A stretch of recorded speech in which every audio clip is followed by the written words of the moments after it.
welcome back to Beauty Bee and to Empties time.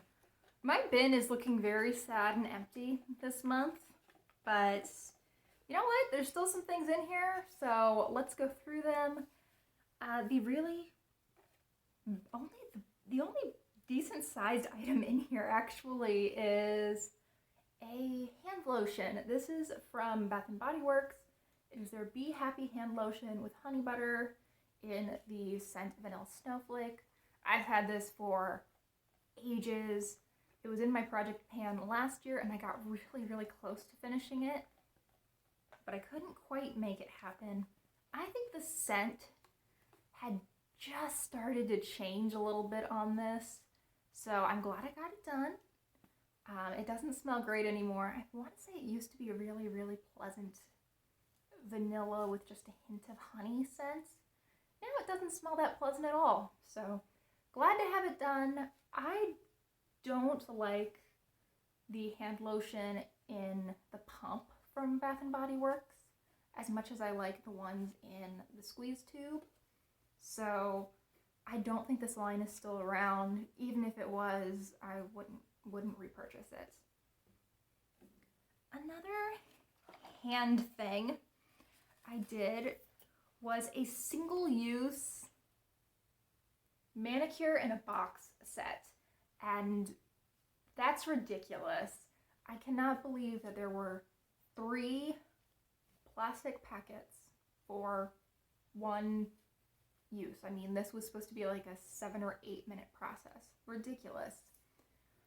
So this was the Green Tea Detox scent or set. I also have a rose one, I believe.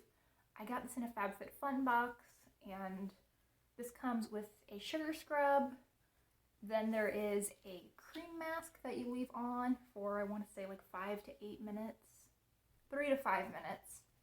And then a massage butter, which is just like a hand cream you put on at the end. I thought this was nice. I could see myself following these basic steps with other products that I own. I would never buy 3 single-use sachets, though, to use in the space of 7 minutes. That's a little bit ridiculous. And additionally, I mean, I did this maybe 2 days ago, and I felt like my hands felt good the day after, but they didn't feel as incredible as I feel like they should for how much work I put in and how many products got used. So I will use up my other one, but it's not something that I'm invested in. I will probably end up following the similar steps using just a body scrub that I have. I have a moisturizing face mask from e.l.f. that I don't feel really does a whole lot for me. Might try that one on my hands and then just follow up with my usual hand cream. I feel like that could work pretty well for me. I have one more body care thing that I'm seeing. This is just a travel size shower gel, again from Bath & Body Works, and this is the scent Pretty as a Peach, which is my favorite Bath & Body Works scent. It's just soft and pretty and peachy and light. I like it. And I know that this doesn't actually impact how it performs, but I just think that the actual gel and the packaging are really cute. I like the peach with this super light turquoise, I think is a reasonable descriptor. I like it. I don't have a great reason for it. I just think it's fun. And let's see, let's move next to hair care. I have a hair mask. This is from Context and is their Keratin recovery treatment. This was supposed to be like a 1-minute conditioning mask, which I don't think it really did anything for me. I mean, I must have used this up within the last month. I probably used this up within the last 2 or 3 weeks, and I don't remember this doing anything good for me. I honestly have no real thoughts about this. I know that I got probably probably 4 to 5 uses out of this 1 fluid ounce container, and I remember thinking at the time that it was really convenient that it was only 1 to 2 minutes, but if it doesn't do anything more for me than a regular conditioner does, which I tend to leave on for 2 minutes anyway, as I just, I'll put on my conditioner, I'll wash my face, do anything else that I need to do in the shower that day, shave, whatever, and then rinse it out. So, I don't know. This doesn't seem like a worthwhile product to me. I would be interested in knowing if that worked out really well for anyone. I got that in a Ipsy holiday mystery box, which wasn't a big value adder for me, I'm sure you can tell. Another hair product, this is from Christophe Robin, and it is their Cleansing Purifying Scrub with Sea Salt. This is such a weird product, but it's so, so good. This is like a chunky salt scrub, and I found that it smelled really good, and it got my hair super, super clean. I found that I could use quite a bit of this if I wanted it to actually lather up and work as shampoo. I have no idea how this can be so scrubby and lather up so well. It's some kind of witchcraft, but I was really happy with it. This lasted me, I think, 2 months of using it once a week, so roughly 8 to 10 uses, and I was so impressed with it that I have already repurchased another mini. It was available through Ipsy. I have another one of those that I will start using anytime now. I've been trying to use my Not Your Mother's clarifying shampoo, but I don't feel like it does quite the same thing for me, so I'm probably going to go back to the Christophe Robin one sooner rather than later. I have one fragrance empty. This is the Prada Candy Night. I got this sample through Influencer, and there's no M left. I thought there might be a tiny little bit more. I just didn't really care for this. It was something that I felt like I should like. It's like if I were to describe the scent, it smells like candy, so that really super sweet Prada candy scent, but mixed with a little bit of like a musky scent. I assume it's intended to feel like a little bit deeper, a little bit sexier, a little bit more grown up version of candy, which I have really liked Prada candy in the past. I haven't tried it in years at this point, but I have had a few samples of that and really enjoyed it. But I don't know, this scent to me just feels like you've layered 2 different perfumes that don't really go together very well. Yeah. Not for me. I can see why someone would like it. It's just not my vibe, I guess. Are we to face skincare now? Yes. Took me way too long to figure that one out. First, we have a big sample from Youth to the People. This is their Super Berry Hydrate and Glow Dream Mask. This looked exactly like lemon curd. It also has kind of a fruity-ish scent to it, but it does not smell like lemon curd. This is a vitamin C, squalene, and hyaluronic acid. I used this as a night cream. I don't think it did anything particularly great for my skin. I think this might be better for someone who had just slightly drier skin than I do. I have skin that is pretty normal. This time of year it can verge a little bit into dry, but overall pretty normal. I thought that this worked best when I layered it with another moisturizer. In particular, I was using a water gel from e.l.f. I want to say it's the watermelon jelly one, but For the price, I mean, they sell this size on Sephora for $15, I think. That's ridiculous. I don't want to have to layer products to get a $15 mini to work. I mean, this is only a half of a fluid ounce. No, way too much money. I can see that working really well for someone, and I thought that the product was pleasant to use and that it looked really nice, it smelled really nice. The texture just wasn't quite right for my skin. A product that I was really happy with, and I'm really excited that I have an order from Tarte that's going to contain another sample of this. This is from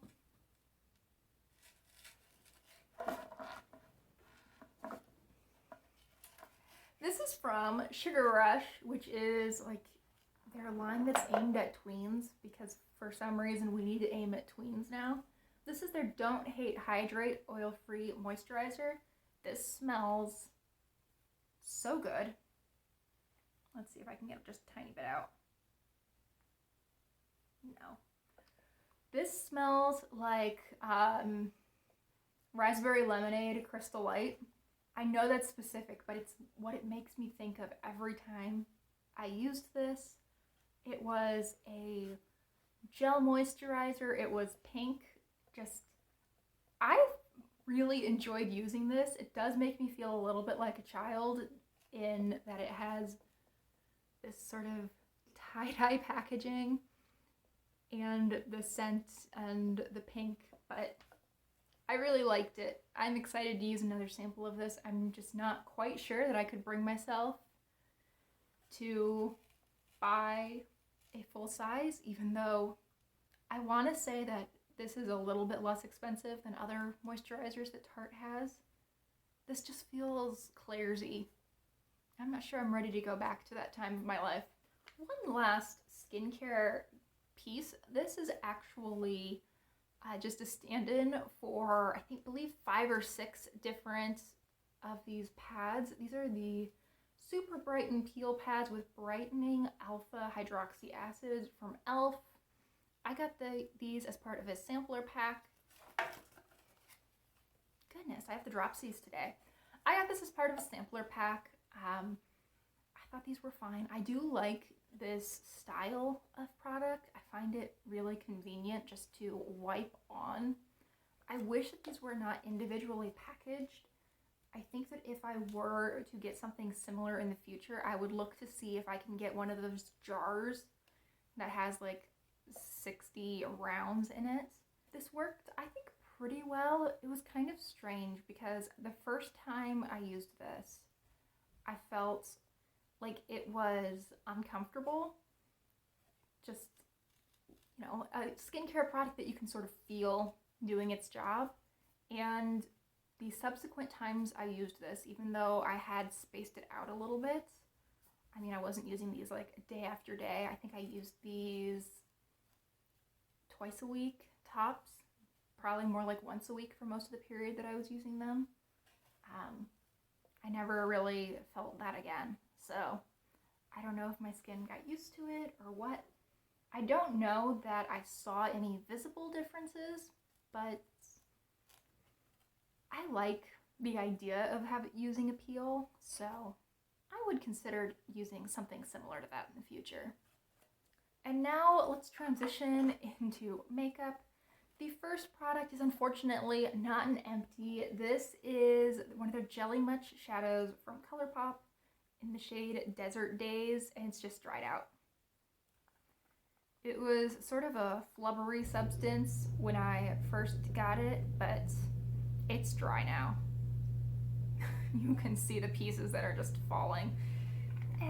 It's so disappointing. I've had this for maybe 6 months. Yeah, it cannot be more than 7 or 8 months at the absolute most. This was such a pretty product. It just dried out so quickly. Really disappointing. I think I only got to use it like 10 or 11 times, which is a huge bummer for me. And then I have 2 less exciting pieces of makeup skincare-y things. So first up, we have a Tarte Hydrating Primer. This is their base tape. This is just a quarter of a full size. This is a 7ml little tube. I liked this. I enjoy the way that this smells. It smells like coconut. It's a really thin lotion.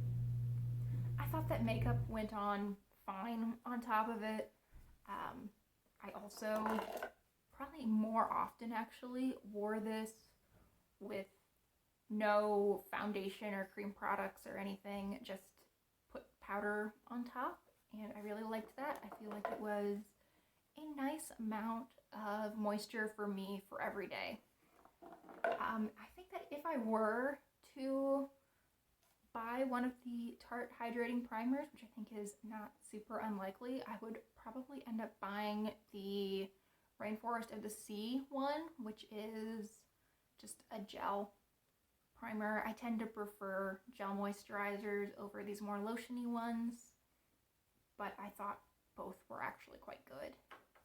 I actually did a video comparing these two Tarte primers, which I will link up in the cards. And then the final item that we have for this month is from Pacifica. This is their Pink Sheer, I want to say it's their Oil and Stick. It's a lip balm, but it's kind of deceiving because you can see the product that's left in there. I don't care enough about this product to dig it out. I mean, obviously I could if I wanted to, and there would be quite a bit of use left in there, but I just don't care that much. This was nice. I liked that I could apply quite a bit without it going all over my face or causing little breakouts right around my lips. My lips have been in terrible, terrible shape because A, it's really dry here in the winter, and B, I switched up some medication, and my lips have suffered for it. But I thought that this was actually quite nice. I don't understand how they can say that this is tinted at all. I never saw any tint on my lips, even when I built it up quite a bit. Yes, this is their Pink Sheer, but they have another sheer one. I want to say it's a clear, which I can't imagine looks any different from this on the lips, and then they have some ones that are supposedly more pigmented. I would be really interested if you've tried one of these more pigmented ones, if they actually show up on you. I can't picture this making a great colored lip product, but oh well, what do I know? In any case, this is stupid expensive. This is like a $13 lip balm. It's a nice lip balm. I would say this is a $5 or $6 balm in my opinion. I wouldn't spend $13 on this. I got this in some kind of set from my grocery store. Oh, I got this in a $5 set with like 4 other products from Pacifica from my grocery store. So for me, fabulous deal. Would absolutely repurchase at that price, but no. Not at the $13 a tube price. That's kind of ridiculous. And that brings us to the end of my empties for January. Sometime in the next couple of videos, I assume later this week, I will have my January collective haul. I also will have a nail polish video up at some point. That's also kind of a haul. I don't know why I'm counting those as different videos, but you know what? We're going with it. Anyway, thank you so much for watching. I hope you will consider liking and subscribing if you are interested in either of those videos. And I really hope we'll see you in the next one. Bye, guys.